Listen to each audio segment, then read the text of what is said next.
Yo, what's going on? It's February. If I'm gonna quote my last year's February, it's the February. Going up to the mountain. Gonna have a day today. What did I do? So yeah, I guess it's 2020 February. A month in already. You know what I mean? Time just flies. And basically where I brought myself this month, after our last talk there at the beginning of January, I was so motivated and all that, and I prioritized my sleep a little more and all that crap there that I was talking about, which should happen. I have been sleeping a little better. I have been napping a little better. The last 2 weeks, so I've gotten a little squirrely though. Considering like I had a little bit of a tweak to my back, so it just kept me up a bit at night. And working, not like working, but like my own personal work, right? So here's the deal. I finished my journaling course, right? And I did that. I was working 7 days a week. Last time I talked to this camera, whoever's watching. And you know, I was sitting there and I was driving and I'm just like, why am I doing this? You know, and that's like with epiphany that I came to this year.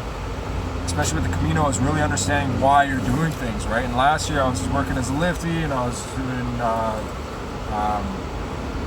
the shuttle job as well, and I was working 8 shifts in 7 days. And I was thinking to myself then, I'm like, you know, that's what I had to do because I needed to make money, because I needed to pay my bills, because I needed to make money to do the things that I want to do. Yes, I still need to make money to do the things that I do. You know, obviously, like, I'm not delusional. It's just the way the world works. But at the same time, this year I'm like, I find myself doing that. I'm working 7 days a week, and I'm just like, why?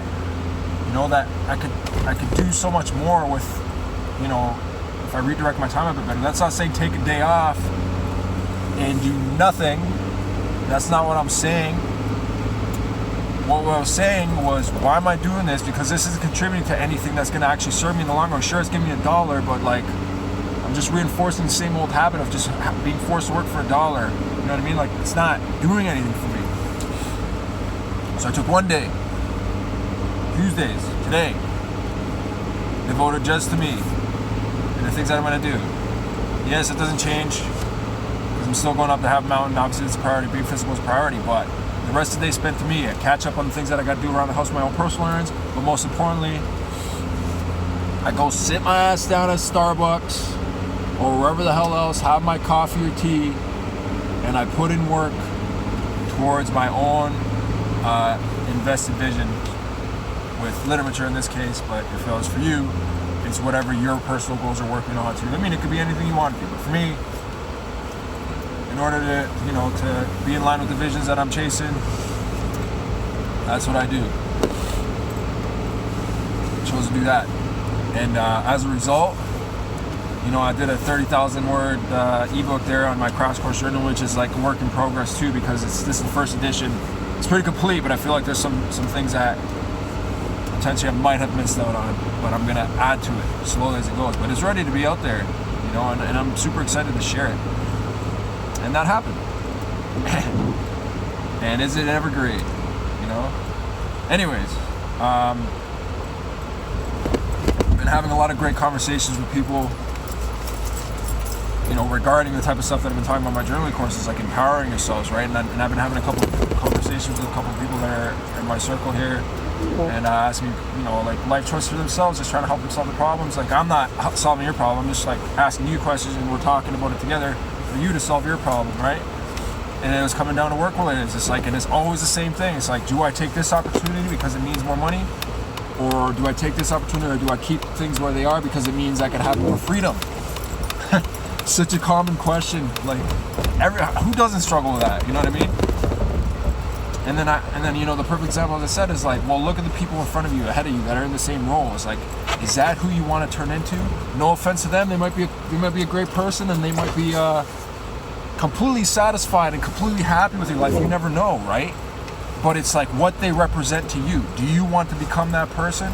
You know, if you're getting a supervisor role and the supervisor ahead of you, you know, is basically giving you that option to be like, do I want to turn into you? Right? It's a real question you got to think of, and it sounds ridiculous, but it will happen. If you absent-mindedly make decisions, you know, that don't line up with the vision that you intend, and you make the choices that don't really line up with the true, authentic reasons that you have for yourself, because you think you have no other option. You always have an option. And I was also talking about this, the idea of vacations. Dude, how many people here are working in an Olympic ski resort? How many people are coming here to vacation? And all the people that come here, well, not all of them, but like a lot of these people, they see this life and they're like, oh my God, what a great escape. What a great escape. What a beautiful vacation, 2 weeks at a time out of the year, and that's it. They're done for the year. Dude, I saw a bumper sticker once that changed my life. And it said, my life is better than your vacation, and that's what I'm aspiring to do with mine, right? Here I am. What's my reality? I'm working at a ski resort. What's my reality? I'm snowboarding pretty much, you know, 3-4 times a week. Then I'm in the gym and I'm rock climbing, whatever. You know, I have nature at my doorstep. I can go out and have fun if I want and explore nature, and that's available to me all the time. All the time. And I prioritize that.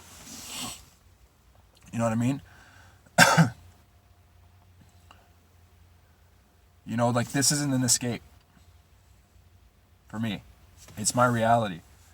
And I could do this. And I have opportunities in work that caters to that reality. You know what I mean? Like, I'm getting paid doing, you know, commercial driving, and I'm getting paid well for it. And I'm getting, you know, gratuity on top of that. And I'm surviving. And it's a reality. And it's not an escape. It's not a vacation. It's a lifestyle. It's a lifestyle that I'm building, that I'm trying to build, and the lifestyle is available for everybody. You know what I mean? To build. But they need to take time to think about what they want to do and what they want to be and who they want to be when they get there. And then you have to make the choices in life necessary for you to line up with that. Everything you do, every opportunity you do has to serve you. You can't just aimlessly, you know, and even the choices you do make that are premeditated. Are you dead? You know? Like, a lot of times people will take a position and there's no more growth past that point, but then they just like, yeah, I've made it. I've made it here. I made this supervisor role. I made it, and there's nowhere else to go for that. But then that's what they is, and that's what keeps them there for the next like 20 years, with no progression. It's just like, I've made it for myself day in, day out. It's just a grind. Dude, life is a grind. I'm not gonna lie, but you still need to grow in line with the direction of your vision. So you're not dead. Your mind doesn't stop thinking just because you have, you know, a set cushy job that gives you 80 grand a year, or 100 grand a year, or 200 grand a year. It doesn't matter what the monetary value is behind it. How do you feel in that position? There's no money. There's no dollar amount whatsoever for me, in my mind personally. You know, that's gonna satisfy me in that aspect, you know? Because even if I had $1 million to my name, I'm not just gonna sit there and do nothing. You're still forced to, you're not forced, but you still like yearn to work in some meaningful way. You know, so you can still do that now, right? You got to make your lifestyle about it. Right? What do they say? Don't talk about it, be about it, right? Oh, I wish I could do this. Oh, I wish I could do that. Oh, I wish I had the time to do this. Oh, I wish I had enough money to do that. Oh, I wish. You wish so much. Just do it. It's possible for you. There's always a way. And people create obstacles and barriers for themselves. You know what I mean?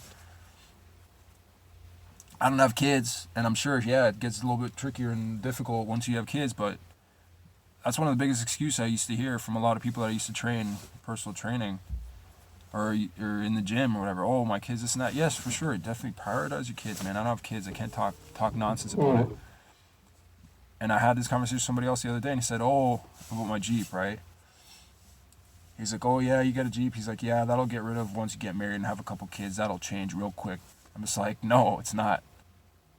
It's going to change if I want it to change, right? I'm not saying it's not going to change, but I'm saying it's not going to change because somebody else wants me to change it, or because of my circumstances around that, it's going to change it. I'm going to keep it if I want to keep it. If I don't want it, I'm going to get rid of it. But it comes from inside me first. Anyways, I'm going to go up on the mountain.